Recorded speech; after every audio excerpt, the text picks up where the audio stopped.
Hi everyone, I hope you're doing well. Welcome to our YouTube channel. I'm Florence Akpan, founder and lead consultant here at InfoPlace Canada, and I have with me our consultant Sharon Bosco. And today we will be talking about spousal sponsorship, what you must know. Sharon, how are you doing today? Hi, Florence. I'm doing really well, thank you. Yep, as Florence mentioned, I'm one of the consultants here at InfoPlace Canada, and I'm looking forward to talking to you all today and hopefully clarifying a few of your queries regarding sponsoring your spouse to move to Canada. Perfect. Thank you very much, Sharon. So we're going to get right into it here. Who can sponsor a spouse to come to Canada as a permanent resident, Sharon? Okay, so when we say sponsoring your spouse, we mean you currently are a permanent resident or a Canadian citizen, and so a permanent resident of Canada or a Canadian citizen, and you would like to sponsor your spouse to become a permanent resident of Canada as well. So as I mentioned, you currently must be a permanent resident or a Canadian citizen yourself, and you must be at least 18 years old. That's one of the primary stipulations. You must be, if you are a Canadian citizen, you can be living outside of the country currently, but you need to prove that that you plan to return to Canada once the application has been finalized and gone through. If you are a Canadian permanent resident, you must not be living outside of Canada. You must be living in the country throughout the application process. The other thing that's important to mention is that you need to be able to show that you're willing and able to provide the basic needs for your spouse once they arrive in Canada. Absolutely. Perfect. That's good. So there's lots of different things to look at when you're looking to sponsor sponsor a spouse to come to Canada. And those things Sharon mentioned are very important information that you should keep in mind when you're looking to sponsor. Now, when you have a spouse who you're ready to sponsor to come to Canada, the next question is what type of sponsor, before we even get to the type of sponsorship application, what type of marriages, when we say spouse, is not just spouse. There are other types of relationships that are eligible for spousal sponsorship. Sharon, can you talk about those types of relationships that may be eligible for spousal sponsorship as well? Yes, absolutely. So it's a frequently asked question. Do you have to be married to sponsor your spouse? Does it have to be your spouse? And the answer is it doesn't. No, it doesn't have to be your spouse. Yes, if you are legally married, then it is your legal spouse and you are legally allowed to sponsor your spouse. However, there are two other categories under the umbrella of spousal sponsorship. One of them is a common law partner. Now, a common law partner is recognized by Canada. It's not recognized in every country, but Canada recognizes common law partners as a marriage-like relationship, but the couple is not married.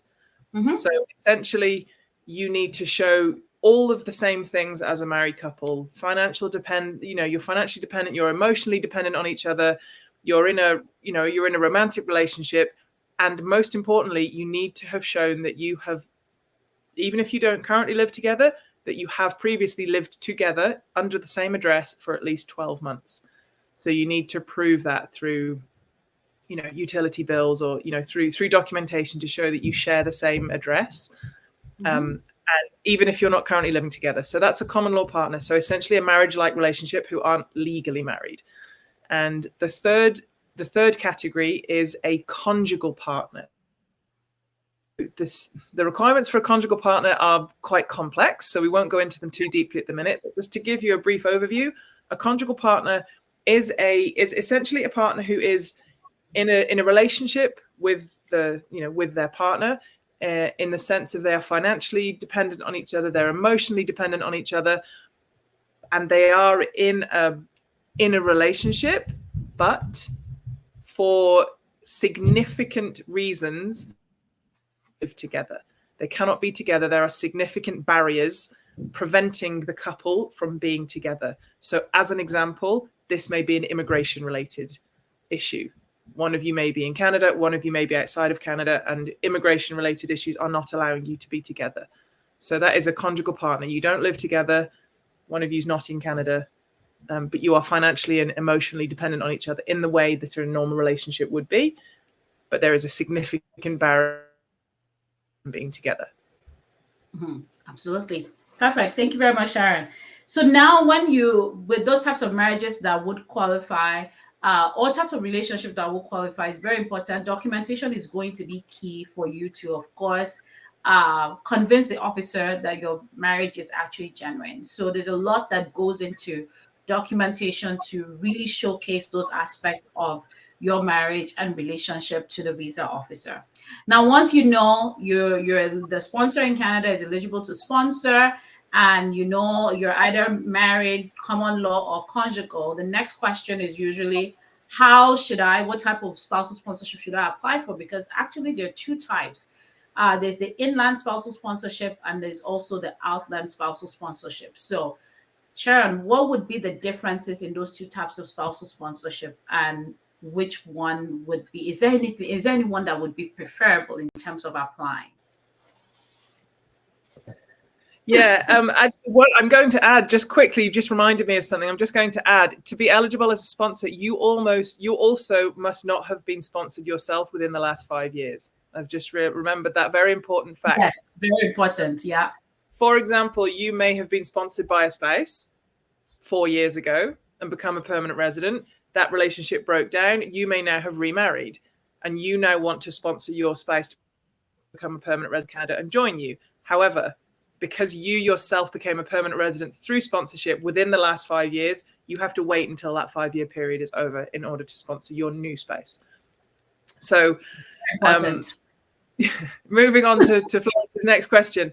Yes, there are two different categories. You have inland spousal sponsorship, or you have outland spousal sponsorship, essentially meaning the spouse, the person who is not yet a resident of Canada, is either in the country or outside of the country. So if you are applying through inland sponsorship, you are living in Canada with your partner. There's no designated time for this. You may have only just recently started living with your partner, but if you are married, or you are in your common law relationship, and you can prove, if you're a common law partner, that you have been living with your partner for at least 12 months, or if you're married, you don't need to prove it. You just have to, show your marriage certificate. If you are inland, you can apply for spousal sponsorship through the inland stream, through the inland sponsorship stream. Now, if you are outside of Canada, you have no option but to apply as an outland applicant, because you are physically outside the country. So you can either be inside or outside. However, there's one difference here. If you are an inland applicant, you also have the option of applying as an outland applicant if you want to. Now, the reason why someone might apply as an outland applicant is because they don't plan on being in Canada for the entire duration of the application process. So if you're traveling in and out, if you're working outside of the country, if you're going to be coming in and out, you might not necessarily be able to guarantee that you'll be in the country at the time, for the duration of the application. So in that case, you may wish to apply as an outland applicant, regardless of the fact that you have legal status in Canada. The other difference is, if you apply as an inland applicant and your application gets refused, you can't appeal it. There is no appeals process at all. The decision is final. Whereas if you are an outland applicant and your application is refused for whatever reason, you can launch an appeal. You can lodge an appeal and you can appeal the decision, which is another reason why some people may choose to apply as an outland applicant. So if you're outside of Canada, you have no choice. If you're inside of Canada, you may be able to choose whether you want to apply as an inland or an outland applicant. Outland. Perfect. No, absolutely. Lots of key information there on the differences between those two types of application types for spousal sponsorship. So in addition to everything Sharon has said, one of the key benefits as well, inland versus outland, is if you're applying inland, you're able to apply for a work permit that allows you to work while you're waiting for a decision to come on your spousal sponsorship application. If you're outland, in the past, you were not able to apply. Even if you eventually came to Canada, you just couldn't apply. You had to wait till the decision was made on your application. But this year, there was a policy that has come in place that would allow outland spousal sponsorship applicants to be able to apply for a visitor's visa that they're promising processing of 30 days. And then if you come in on that visitor's visa and you're in Canada, you might be able to apply for a work permit as well at that time. So those are some benefits and key differences. It really depends on a case by case scenario for each couple to determine which would be the best way to actually apply for their for their spousal sponsorship application. All right. Okay. A lot of times we've had people who have contacted us to say, I want to sponsor my spouse. Okay, so sometimes we have applicants who come in and for some reason, the sponsors may have lost their job in Canada and things like that, and are concerned. They've lost their job, they're about to get married, or sometimes just graduated from school, maybe have not found a job yet, but are married to their spouse outside of Canada. Without a job, can you sponsor a spouse to come to Canada through the spousal sponsorship program? Sharon? This is a good question, and it's a common question. Now, you don't need a job. You don't need a job in order to sponsor your spouse to Canada. It's not one of the requirements. And it's also not a requirement, unlike many sponsorship applications and other permanent residence applications. You don't need a job, and you don't need to prove your income so that you can financially support them. There's no proof of income required if you're sponsoring a spouse. However, there is a requirement that you need to provide for their basic needs: shelter, food, basic accommodation, etc. So if you have no job, you have no means of income, then you probably will be required to show that you have the money to pay for their for their basic needs. So if it's not coming through income, you may need to show that you've got savings or you've got some other kind of income coming from somewhere else. So essentially, no, the answer to that question is no, you don't need a job. If you lose your job, you won't lose your sponsorship application, but you will most likely be required to show that you are still able to meet the requirement to provide for their basic needs. Absolutely. Absolutely. That's perfect. So Sharon has said it all. I don't have anything to add to that. The next question that people would usually ask is language test required for spousal sponsorship? And the short answer to that is no. No. No, it's not. No, yeah. And it's something that people ask us a lot as well. Are there any permanent residence avenues that I can pursue where I don't need to take a language test? And generally the answer to that is no. For most permanent residence applications, for the vast majority, with almost no exception, you will need to prove your language ability if you are applying for permanent residence in Canada, with the exception of a spousal sponsorship application. So if your spouse is sponsoring you, you do not have any requirement to submit the results of a language test. The one thing to consider is if you then become a permanent resident of Canada as a sponsored spouse and you want to go on and become a citizen in the future, you will have to do a language test for that. Very good, Sharon. That's a good addition. Yeah, because you might have to do a language test to get to that citizenship. If, for example, you didn't even have any education in English, you've never taken a language test before that you can use. So it's, in as much as you might skip it at the permanent residence stage, you could come back in the citizenship stage. So that's really good. Perfect. So with spousal sponsorship, sometimes spouses may sponsor this. The sponsor who is in Canada could be married to a spouse who has other dependents. Can they include those dependents to be sponsored as permanent residents as well in a spousal sponsorship application? Sharon? Yes, they can. Yes, they can is the answer to that. So if you are in Canada and you wish to sponsor your spouse or your partner, and that partner has a child or children of their own, you can include them on your spousal sponsorship application. It starts to become more complicated if that child has their own.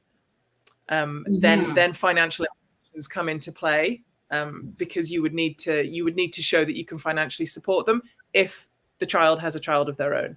But in the simpler aspect, in the initial question that you asked, yes, if your partner has a child, then they can be included in the sponsorship application, provided that they are under the age of 22. So a dependent child, as recognized by the Canadian government, is a child under the age of 22. That's the definition of a dependent child. After that, they wouldn't be allowed to be included because they are no longer a dependent child. Perfect. Yeah, absolutely. So that's it. If you have children and you're wondering what would happen to them, they can also become permanent residents if you're approved as the spouse to come to Canada as well. Lots of documents typically required for that, with the spouse's the children's the children's other parents who would not be on the application and things like that. So there's a lot that would you would need, but it is possible to overcome that and have those children become permanent residents as well with you in Canada. Okay, so we have talked about types of marriages that it's public. IRCC has it that would qualify for for spousal sponsorship and things like that. But there are other types of marriages that are not quite pronounced per se. They're not necessarily type of marriages, but situations of marriages, I would call it. So there's the arranged marriage, and there's also like your long distance marriage where they have met in person, they've gotten married, but they've not really spent time together because of the types to provide the certain types of document that IRCC would ask for an application. So let's talk about arranged marriage first. Would an arranged marriage be eligible for spousal sponsorship in Canada? Sharon? Yes, an arranged marriage is recognized in Canada. So we have seen, we've seen many occasions when arranged marriages would like to, someone's in Canada and they have had an arranged marriage. They are now married legally, and they would like to now sponsor their new spouse to come to Canada.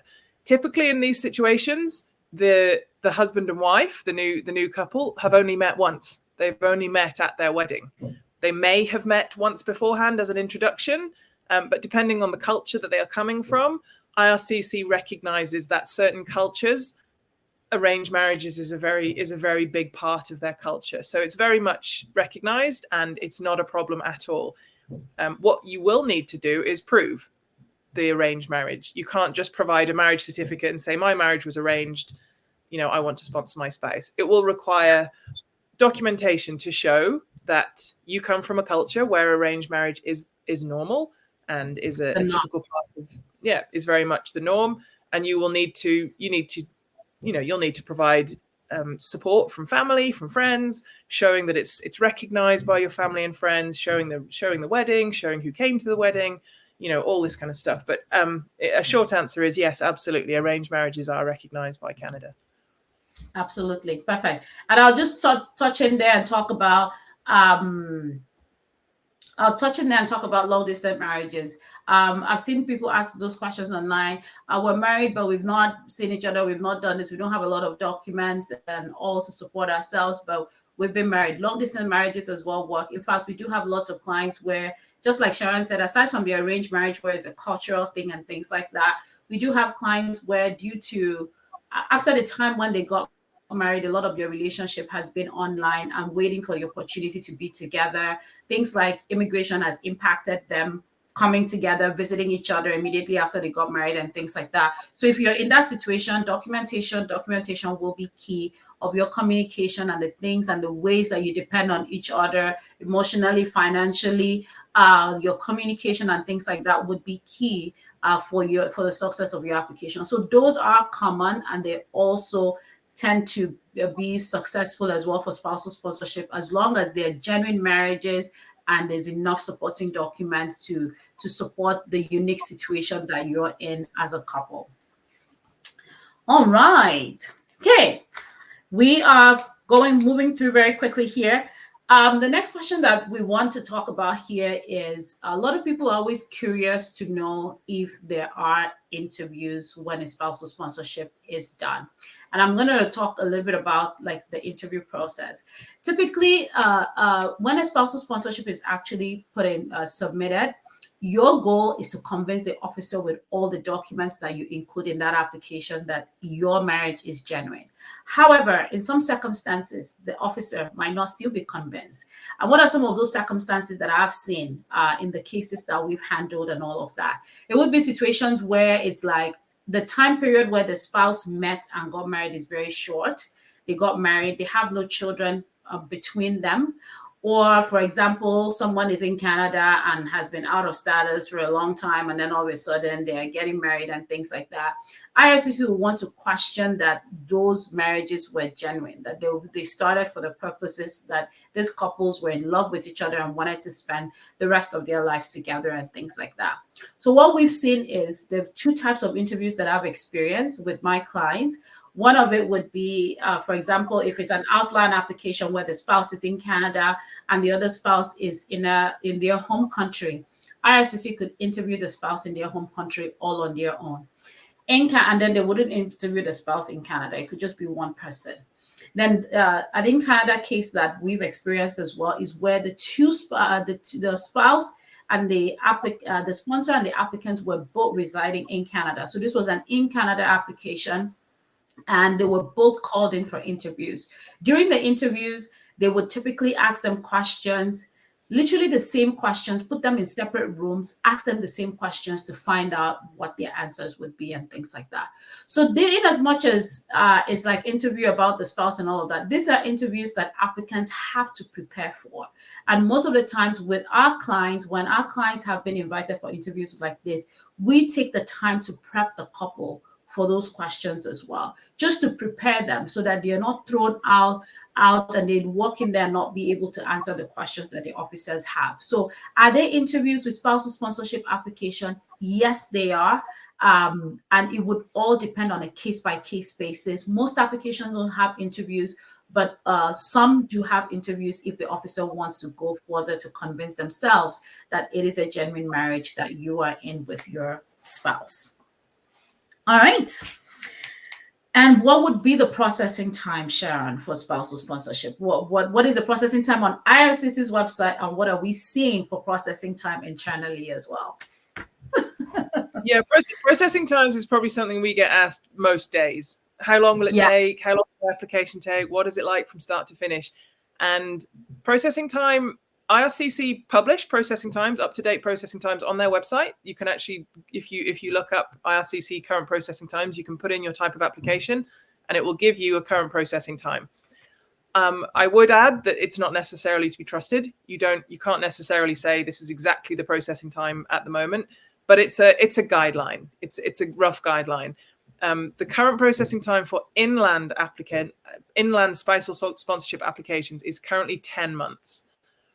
The processing time for outland applications is currently 13 months. So inland is slightly quicker than outland. However, from our recent experience, we have been seeing sponsorship applications outland, so theoretically should have been taking longer. Outland sponsorship applications taking around 6 months, just from what we've seen recently. So processing time says it's 13 months. We've been seeing around six or seven. So definitely much quicker than, but it's something to bear in mind. It might be faster than 13 months. It might be longer. It's very much a case-by-case basis. And it also depends on your individual application. If it's a straightforward application for somebody who's been married for a while, they've got a huge amount of documentation, they've visited each other loads, it's very simple, it's likely to be processed faster. If it's a more complex application where the couple have never met other than on their wedding day, or an application where they're not married and they don't live together, then maybe a lot more digging and delving needs to be done, and it might take a lot longer. So it's got to be a case-by-case basis. And as Florence has mentioned multiple times, ultimately it is down to whether they think your marriage is.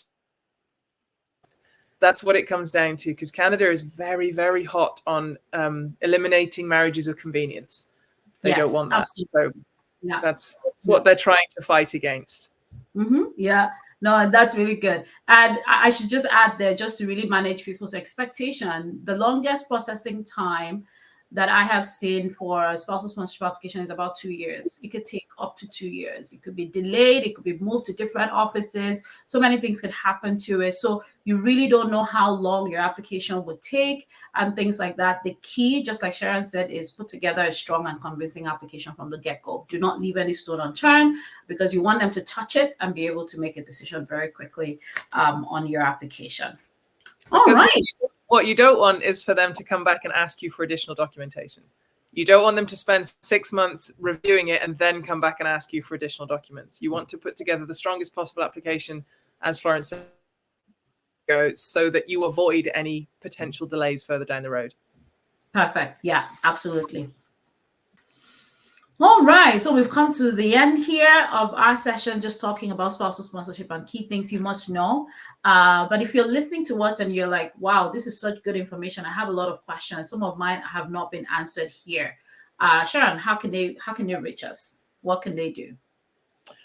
Okay, so if you're in a situation where you've listened to us talking and think, oh, this sounds like a good idea, this sounds like something I need to know more about, we are available for consultations. You can book yourself a consultation on the website that you can see on the screen now, infoplacecanada.ca/consultation. So by all means, please come and have a look at our website, have a look at what we do. You can book a consultation with one of our consultants, and we will talk through exactly your individual unique circumstances, what you'll need to provide, what we recommend that you do, what you should start to gather. And on the other side of that, if you're already married, you've already done everything, you're just ready to get going, then by all means send us an email. Send us an email to ask@infoplacecanada.ca, or give us a call on the number that's on the screen now, and just say you're ready to go. You're married, you believe you meet the requirements to be a feel like you're eligible, and our intake team will review your eligibility requirements. If you meet the requirements, then we'll be happy to send you an intake form, assess all of that, and then we'll be able to send you a retainer and get the whole process started. One thing I would suggest is, if you're not 100% about what you need, whether you meet the requirements or not, especially if you're not yet married and you're kind of thinking about this as something to do maybe in the near, then I would fully recommend booking a consultation with us, because things like the documentation required, maybe it might be useful for you to be together to do that. So if the person in Canada is going to be flying back to your home country, for example, for the wedding, there might be things that you want to do together while you're there. So things that you might need to sign, things that you might need to both be physically present for, and also the kinds of photographs that you might need. So, it's very specific. A spousal sponsorship, you have a specific requirement of how many photographs, how many documents you're allowed to submit. So they have to be quite well tailored. So it might be worth talking to one of us about, this is what you're going to need. This is, these are our recommendations. So whether you're thinking about this for the future or whether you're ready to get started right now, then get in touch with us, and we can certainly tailor what you need to your individual circumstances. Absolutely. Perfect.